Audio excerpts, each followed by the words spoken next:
ஹே all, ஒரு superb and கிறிஸ்பியான homemade KFC popcorn வந்து வீட்டில் எப்படி செய்கிறதுன்னு பார்க்கலாம். ரொம்ப சிம்பிள் அண்ட் செம்ம டேஸ்டியும் கூட. போன்லெஸ் சிக்கன் எடுத்துக்கோங்க. வேணுன்ற அளவுக்கு குட்டியாவோ இல்லை கொஞ்சம் பெருசாவோ கட் பண்ணிக்கோங்க. அதில் இஞ்சி பூண்டு பேஸ்ட், கொஞ்சமாக மிளகாய்த்தூள், பெப்பர், சால்ட் போட்டுக்கோங்க. ஒரு ஃபியூ ட்ராப்ஸ் ஆஃப் லெமனும் வந்து ஸ்க்யூஸ் பண்ணிக்கோங்க.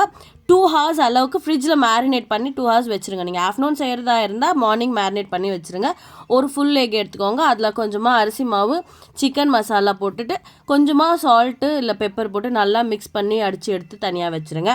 ஸோ இது வந்து ஒரு கோட் மாதிரி கொடுக்க போகிறோம். அதுக்கப்புறமா வந்து பிளெயின் மைதா, வேறு எதுவுமே இல்லை, வெறும் மைதா. அதுலேயும் சேம் பெப்பர், சால்ட், அப்புறம் கொஞ்சம் மிளகாத்தூள் போட்டுட்டு இந்த மாதிரி நல்லா கையிலேயே போட்டு மிக்ஸ் பண்ணி எடுத்து வச்சுக்கோங்க.